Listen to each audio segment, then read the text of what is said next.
Halo adik-adik, jumpa lagi bersama Kakak Sabina Lialop dalam pembelajaran Bahasa Indonesia.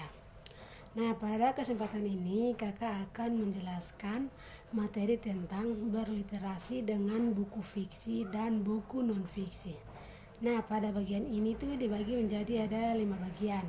Nah, yang pertama A yaitu genre buku, yang B unsur-unsur dalam buku fiksi dan non-fiksi, yang C ada peta pikiran atau garis-garis, ada alur dan rangkuman. Yang berikut yang D itu ada hubungan antar unsur dalam buku fiksi dan buku non-fiksi. Yang berikut E yaitu ada tanggapan terhadap isi buku fiksi dan buku non-fiksi. Yang bagian pertama yaitu kita masuk bagian A, ada genre buku. Nah, sebelumnya itu kakak akan menjelaskan tentang pengertian dari buku fiksi dan buku non-fiksi. Nah, kalau buku fiksi adalah buku yang berisi cerita atau kejadian yang tidak sebenarnya atau tidak betul-betul terjadi. Nah, kalau buku non-fiksi adalah buku yang berisikan kejadian yang sebenarnya yang disampaikan menurut pendapat dari penulis. Yang berikut yaitu ada contoh dari buku fiksi itu seperti roman, novel dan novelet, antologi cerpen, dan dongeng. Yang berikut dari buku non-fiksi itu ada biografi, buku pendamping, kamus, ensiklopedia, literatur, dan buku motivasi. Yang berikut bagian B itu ada unsur-unsur dalam buku fiksi dan buku non-fiksi. Yang pertama itu dari buku fiksi yaitu ada unsur intrinsik, ada unsur ekstrinsik, dan unsur acuan dasar.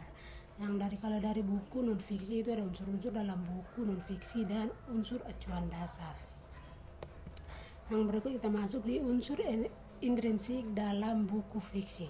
Yang pertama yaitu ada tema. Nah, tema itu ide pokok dalam suatu cerita atau buku. Yang berikut ada latar. Nah, latar itu menjelaskan tentang waktu, tempat, dan suasana di dalam cerita atau buku tersebut.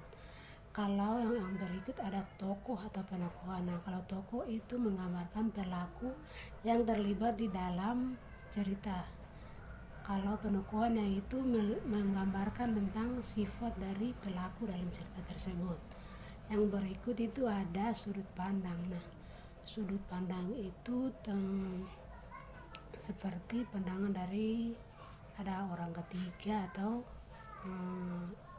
pembantu dalam cerita tersebut. Yang berikut itu ada amanat. Nah, amanat itu pesan singkat dalam cerita atau buku tersebut. Yang berikut itu ada unsur ekstrinsik dalam buku fiksi. Yang pertama ada bahasa, itu gaya bahasa yang harus diperhatikan dalam membuat suatu cerita atau menulis buku. Yang berikut ada latar belakang pengarang. Nah, latar belakang pengarang itu melihat atau menulis tentang profil dari si penulis tersebut. Yang berikut ada nilai-nilai dalam karya sastra.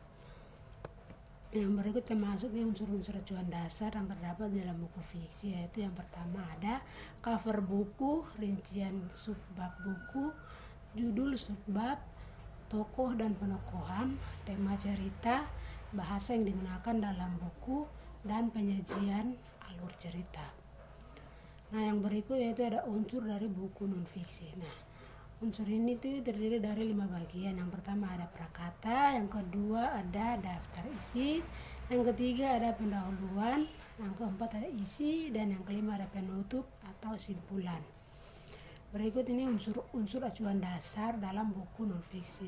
Yang pertama ada cover buku, yang kedua ada rincian subbab buku, yang ketiga ada judul subbab, yang keempat ada isi dari buku, yang kelima ada cara menyajikan isi buku, yang keenam ada bahasa yang digunakan, yang ketujuh adalah sistematika penulisan buku. Yang berikut C itu ada peta pikiran atau garis, alur atau sinopsis, dan ringkasan. Yang pertama yaitu ada peta pikiran atau garis alur. Pertama, peta pikiran dari buku fiksi harus memuat bagian-bagian, yaitu pengenalan cerita, penyajian peristiwa, terjadinya konflik, penyelesaian konflik, dan penutup. Yang berikut itu ada sinopsis. Nah, sinopsis ini merupakan bentuk ringkas dari karya sastra. Dan langkah-langkah menyusun sinopsis yaitu membaca cerita, menyusun alur, mengutamakan aspek persuasif, dan dibuat menarik. Yang berikut itu ada ringkasan. Nah, ringkasan ini adalah hasil dari meringkas, yaitu ikhtisar, singkatan cerita. Yang berikut yaitu ada langkah menyusun ringkasan, yaitu membaca dengan saksama, menemukan gagasan utama, menyusun ringkasan sementara, menghitung jumlah kata dalam ringkasan, serta menulis ringkasan jadi. Nah, yang berikutnya ini kita masuk di bagian D, itu ada hubungan antar unsur dalam buku fiksi dan buku non-fiksi. Nah, unsur dalam buku, baik buku fiksi maupun non-fiksi, ini memiliki hubungan yang saling terkait. Nah, hubungan antar unsur dalam sebuah buku fiksi membentuk satu kesatuan padu dan runtut. Sementara itu, hubungan antar unsur dalam sebuah buku non-fiksi membuat isi buku padu dan mudah dipahami oleh pembaca. Berikut ini unsur-unsur yang sama-sama dimiliki baik buku fiksi maupun buku non-fiksi, yaitu ada sampul atau cover, ada subbab, dan ada judul subbab.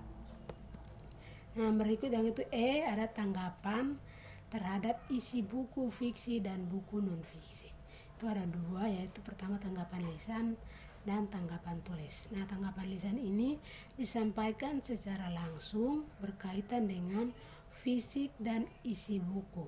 Sedangkan tanggapan tulis yaitu berupa kritik, esai, dan resensi. Nah, itu saja penjelasan dari kakak tentang materi literasi, buku fiksi dan non-fiksi. Sekian dan terima kasih, semoga bermanfaat.